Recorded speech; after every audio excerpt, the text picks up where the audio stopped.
Being a college student in a city meant late nights were normal. Whether it was studying, working shifts, or hanging out with friends, I often found myself heading home well past midnight. That's why taking taxis was routine. I never thought much of it. Until that night. The night I realized that sometimes, when you step into a taxi, you might not step out again. It was a little after 2 a.m., and I was exhausted. I had spent the last several hours studying at a friend's place, and the idea of walking home alone in the freezing city air wasn't appealing. So, I pulled out my phone and ordered a taxi through a local app, not a rideshare, just a regular city cab.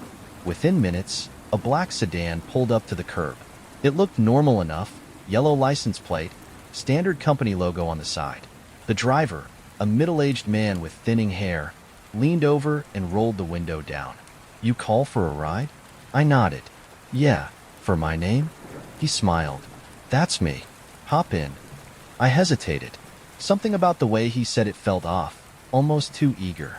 But I was too tired to care. I pulled the door open and slid into the back seat. The moment the door shut, I knew I had made a mistake. The inside of the cab smelled strange. A mix of cheap air freshener and something sour, something faintly metallic. The seats were worn, cracked in places, but that wasn't what unsettled me. It was the silence. Most drivers had music playing or a radio buzzing with dispatcher calls. But in this car, nothing. Just the faint hum of the engine and the sound of the tires rolling over pavement. The driver didn't start driving right away. Instead, he adjusted the rearview mirror, tilting it until it was directly facing me. Our eyes met in the reflection. His smile stretched wider. "Where are you headed?" I blinked. The address is in the app." He chuckled, shaking his head. "Yeah, but I like to hear it from the passenger." Something cold tightened in my stomach. I hesitated, then mumbled my address. The moment I did, the smile disappeared. He put the car in drive, and we pulled away from the curb. At first, nothing seemed wrong. We drove past familiar streets, the neon glow of 24-hour diners and convenience stores flickering past the window. I relaxed slightly, convincing myself I was just overthinking it. Then, after a few blocks, he took a wrong turn. I frowned, leaning forward slightly. I think you were supposed to go left back there." He didn't respond. His hands stayed firmly on the wheel, his face expressionless. I glanced at the app on my phone. The route had changed. Instead of heading toward my neighborhood, the line now stretched into a part of town I didn't recognize. A part of town I knew I hadn't entered in the destination. I felt my heartbeat pick up. "Hey," I said, forcing a small laugh. "I think the GPS messed up. Can you?" He turned the mirror again, and this time, he wasn't smiling. His eyes, dark and unreadable, locked onto mine. "We're taking a shortcut." Every instinct in my body screamed at me. I forced a smile, trying to keep my voice casual. I actually don't mind the longer route. I'll pay extra." Silence. The driver's fingers tightened around the wheel, his knuckles pale. We turned down a narrow, dimly lit street, and my stomach twisted. This wasn't a shortcut. This was a dead zone. I reached for my phone, trying to send a quick message, but the driver's voice cut through the silence. "You got someone waiting for you?" I hesitated. "Yes," I lied. "My roommate. She knows I'm in this cab." The man's lips twitched, like he found that amusing. Then he reached forward and turned off the meter. I felt my blood run cold. I wasn't being charged for this ride anymore, because I wasn't a customer. I was a target. I acted fast. My hand lunged for the door handle, but it didn't budge. The locks had been engaged. I swallowed hard, forcing my expression to stay calm. "Hey, I really need to get home." The driver suddenly jerked the wheel, sending the car swerving into an abandoned parking lot. A place with no streetlights, no houses, no one to see me. Panic surged through me. I couldn't let this car stop. The moment he parked, I knew I wouldn't get out alive. I took a deep breath, and I kicked the back of his seat as hard as I could. The impact shocked him, and for a split second, his grip on the wheel loosened. That was all I needed. I lunged forward, grabbing the pepper spray from my bag, and I sprayed it directly into his eyes. He screamed, slamming on the brakes. The car skidded, tires screeching against pavement. I unlocked the door, threw it open, and ran. My legs burned as I sprinted toward the main road, my breath coming in short, panicked gasps. I could hear the driver cursing behind me, hear the car door slamming open, but I didn't dare look back. I just kept running. I made it to a gas station, bursting through the doors, frantically telling the clerk to call the police. By the time they arrived, the car was gone. No trace of the driver. No record of the trip on my phone. Like it had never happened. But I know it did. Because sometimes, when I'm alone at night, I still see that rearview mirror in my mind. Still see those dark, unblinking eyes. And I know, somewhere out there, he's still driving. Still waiting for the next passenger to get in. And next time, they might not be so lucky.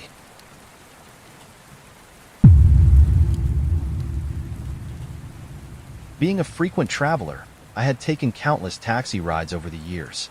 Airports, hotels, late-night rides home. I thought I had seen it all.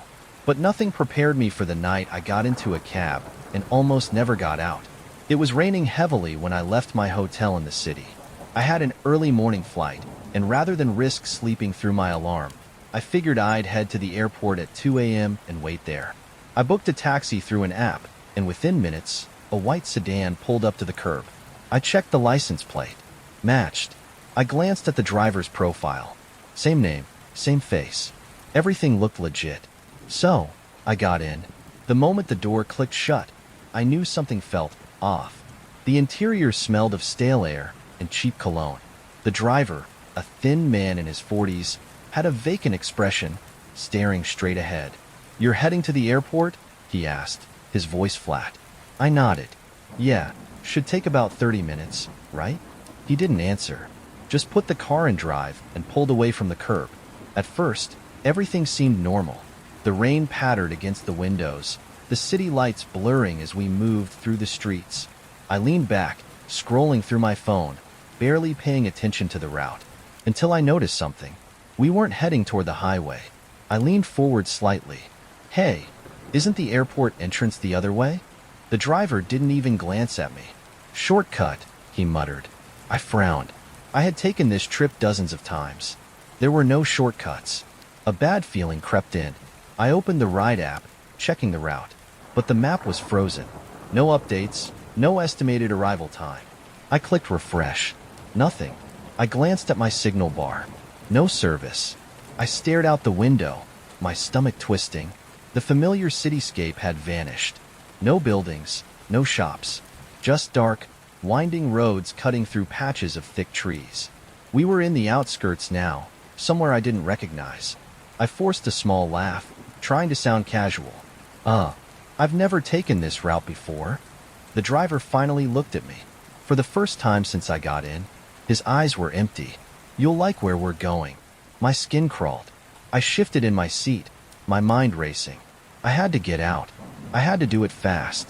I reached for my seatbelt, pretending to adjust it, and I unlocked the door. The soft click was barely audible over the rain, but the driver heard it. His hand shot out, slamming the lock button on his door. The door's locked again. "Don't do that," he said. His voice was still calm. Too calm, like he had done this before. My heart pounded. I forced another nervous laugh. "Sorry, force of habit." He didn't react, just kept driving. Faster now. The road was getting narrower, the trees pressing in from both sides. I had no idea where we were, but I knew one thing. We weren't going to the airport. I slowly slid my hand into my pocket, feeling for my pepper spray. My fingers curled around it, but before I could pull it out, the driver turned off the headlights. Everything went pitch black. I gasped, my eyes struggling to adjust. The only light came from the faint glow of the dashboard, barely illuminating the driver's expressionless face. He drove in total darkness, the car slicing through the rain like a phantom. I couldn't see the road. I couldn't see anything. Why'd you do that?" I stammered. He didn't answer, just kept driving. Faster, deeper, into the void. I couldn't take it anymore. I gripped my pepper spray, took a deep breath, and lunged forward. I sprayed him in the eyes. He let out a howl, jerking the wheel. The car swerved, tires skidding on the wet road. I grabbed the door handle, slamming my shoulder against it, but the car lurched violently, and suddenly, we were off the road. The world tilted. The car plunged down a slope, crashing through branches, mud, and darkness. Metal crunched, glass shattered, and then everything went still. I couldn't breathe. Pain shot through my shoulder and chest. The airbag had deployed, the scent of burnt rubber and smoke filling the car. The driver, he wasn't moving. His head lolled forward, blood trickling from his forehead. I didn't wait to check if he was alive. I just ran. The moment I threw myself out of the wreckage, I realized I was in the middle of nowhere. No buildings, no lights, just endless trees. But I could hear it. In the distance, the faint hum of a highway. I ran, slipping, stumbling. I ran like my life depended on it. Because it did. I don't know how long I ran before I finally saw it. A pair of headlights in the distance. A truck. I burst onto the roadside, waving frantically. The truck slowed, the driver rolling down the window. I was soaked, covered in mud, shaking uncontrollably. "Help," I gasped. "Please." He tried to take me. The truck driver didn't hesitate. He pulled me in, and as we drove away, I looked back one last time. At the wrecked cab, barely visible through the trees. But the driver? He was gone. The police searched the area. They found the car, abandoned. But no trace of the man who had taken me. No record of the ride on my phone. Like it had never happened. But it did. And sometimes, when I think back to that night, I remember the way he looked at me in the mirror. The way he said, "You'll like where we're going." And I wonder, how many others got in that cab before me? And how many of them never got out?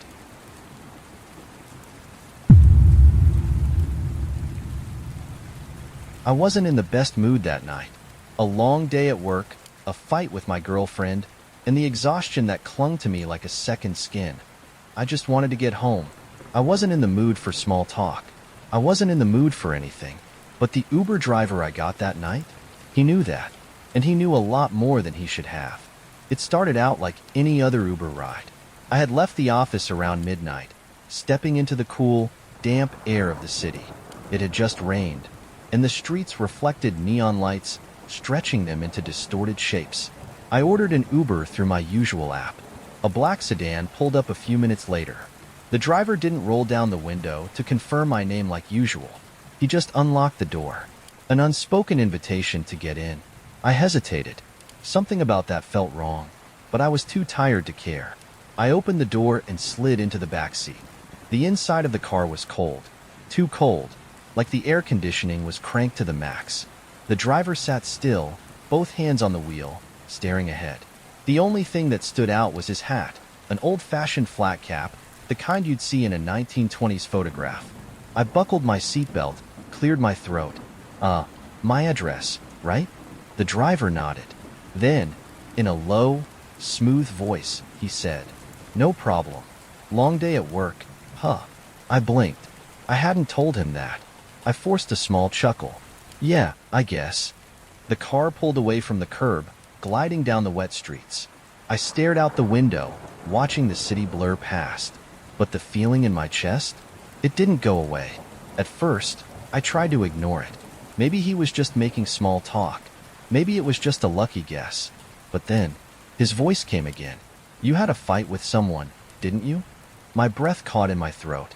I turned to look at him, but his eyes stayed locked on the road. My pulse picked up. How'd you know that?" I asked, forcing a laugh. He shrugged. "You have the look of someone who just got into an argument." I frowned. It wasn't like I had been crying. I wasn't visibly upset, but somehow he knew. I shifted in my seat. My phone screen was still open to my messages. The last text from my girlfriend stared back at me. "We'll talk when you're ready. I just need space." I turned my phone face down, suddenly uneasy. I didn't like this. The driver spoke again. "It wasn't your fault, you know." I felt a chill creep up my spine. "What?" He turned the wheel gently, taking a slow left turn. "She was already upset about something before your argument started. You didn't cause it." My mouth went dry. "Dude, how do you know that?" No response. He just kept driving, like he hadn't said anything at all. My skin prickled with unease. I pulled up the ride app on my phone, but the screen froze. The loading icon spun endlessly, refusing to show the route. I glanced out the window. The streets were wrong. I didn't recognize this area. No street signs. No people. Just dark, empty roads. A bad feeling curled in my stomach. I tried to sound normal. Hey, I think you missed a turn back there. The driver didn't answer. He just kept driving. His hands were still perfectly still on the wheel. Then, he spoke again. This is the way you were supposed to go. My heartbeat thundered in my ears. I reached for the door handle. It didn't move. Locked. I inhaled sharply. Where are we going? The driver's flat cap cast a shadow over his face, hiding his expression. He didn't answer. Instead, he let out a soft chuckle. Then, in a voice just above a whisper, he said, "Do you know how many times you've taken this ride before?" The words hit me like a punch to the gut. "What?" I whispered. This trip, this exact moment, the argument, the exhaustion, sitting back there, feeling like something is wrong. He finally turned his head slightly, just enough for me to see his mouth curl into a smile. This has happened before, and before, and before. A wave of cold terror washed over me. My breath came in short gasps. I shook my head. "You're messing with me." He chuckled again. "I'm not, but you'll figure it out soon." I clenched my fists. This was a game to him. I had to get out. I pressed my hand against the window, ready to smash it open, but then I blinked, and suddenly we were back on my street. My breath hitched. The empty roads were gone. The darkened, unfamiliar streets had vanished. The car rolled to a slow stop in front of my apartment. Like nothing had happened. My hands trembled as I fumbled for my wallet. The driver finally turned, fully facing me. For the first time, I saw his eyes. They were black, not dark brown, not shadowed by the cap, just pure black, like looking into a void. My blood ran ice cold. His smile widened, and then he spoke one last time. "I'll see you tomorrow." I stumbled out of the cab, barely remembering to shut the door behind me. The moment my feet hit the pavement, the car sped off into the night. By the time I turned around, it was already gone. No headlights, no engine sound, like it had never been there. The next morning, I checked my phone. No record of the trip, no charge to my card, no driver profile, nothing. Like the ride never happened. But I know it did, because when I stepped outside later that night, my heart froze. Sitting at the curb, parked in the exact same spot as before, was the same black sedan, waiting for me.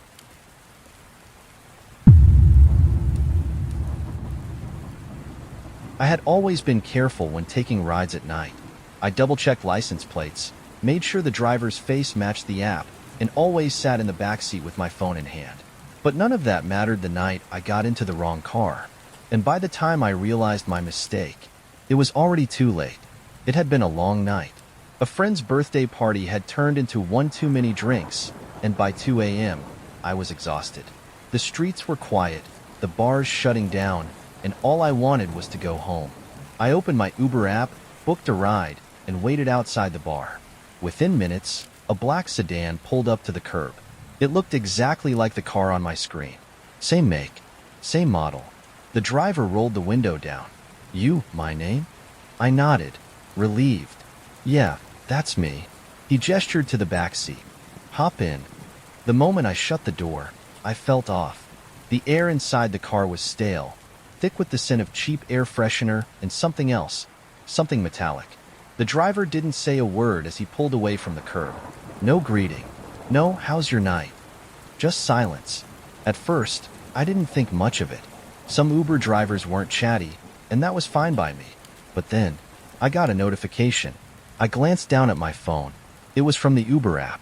"Your driver is arriving now." My stomach dropped. I looked up at the man behind the wheel. His hands gripped the steering wheel tightly, knuckles pale. His face was expressionless, eyes locked on the road. A wave of cold realization hit me. I wasn't in my Uber. I was in someone else's car. I forced a shaky laugh. Hey, I think I might have gotten in the wrong car." No response. The driver just kept driving. Faster now. The streetlights outside blurred past in streaks of yellow. I swallowed hard. I tried the door handle. Locked. Panic surged through me. I pressed the window button. Nothing. The controls were disabled. I gripped my phone, my fingers shaking, and clicked the call button for my actual Uber driver. Before it could ring, the driver reached back and snatched my phone out of my hands. I gasped, my heart pounding. "Hey, give that back." He didn't answer. Didn't even look at me. He just dropped my phone onto the front passenger seat. Then, in a voice calm and measured, he said, "You shouldn't have gotten in." I felt frozen in place. I glanced out the window. The streets looked wrong. I didn't recognize any of the buildings. The bright, busy bars and restaurants were gone. Now, we were driving past empty warehouses, abandoned lots, stretches of road with no streetlights. A place where no one would hear me scream. I took a slow, shaky breath. I had to get out. I shifted slightly, my fingers curling around the strap of my bag. Inside, I had pepper spray, but before I could reach for it, the driver suddenly turned the wheel sharply. The car lurched down a narrow alleyway, hidden between two empty buildings. I slammed against the door, my pulse thundering. We weren't just driving somewhere anymore. We had arrived. The car rolled to a stop, engine humming. For the first time, the driver turned fully in his seat, his face partially lit by the dashboard glow. I could see him now. His face was sharp and gaunt, his skin too pale, like he hadn't seen sunlight in years.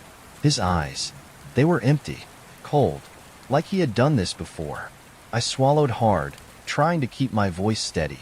"Look, I don't know what this is, but just let me go, okay?" The driver didn't respond. Instead, he reached into his coat. My breath caught in my throat. I tensed, ready to fight, ready to run. But then, his phone buzzed. A loud, sharp vibration from the front seat. His eyes flicked toward it, just for a second. That was all I needed. I lunged forward, grabbing my pepper spray from my bag, and sprayed him directly in the face. The man screamed, clawing at his eyes. I didn't waste a second. I unlocked the door, threw it open, and stumbled out of the car. The alley was dark, but at the far end, I saw the faint glow of a streetlight. I ran toward it, my breath coming in short gasps. Behind me, I heard the car door slam open. Footsteps, fast, coming after me. I sprinted into the street, waving frantically. A pair of headlights appeared, a real taxi. I ran straight into its path, waving my arms. The cab screeched to a halt, the driver rolling down his window, confused. "Jesus, what the hell? Help me!" I gasped. "He's chasing me." The cab driver barely had time to react before I threw myself into the back seat. I turned to look. The alley was empty. No sign of the man. No sign of the fake Uber. Like he had never been there. The real cab driver took me straight to the police station. They took my statement, filed a report, checked the security cameras from the bar where I had gotten in. And that's when they told me something that made my blood run cold. There was no record of a black sedan pulling up to the curb. The footage showed me standing alone for 5 minutes, then suddenly opening a door. To nothing. I don't take rides alone anymore. I don't trust cars waiting at the curb. And sometimes, when I see a black sedan parked outside my apartment, I wonder if he's still waiting for me. Waiting for someone else to make the same mistake. To get in, and never get out.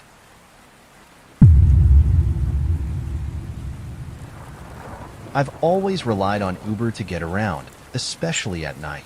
It felt safer than hailing a random cab, tracking the ride, checking the driver's name, sharing my trip details.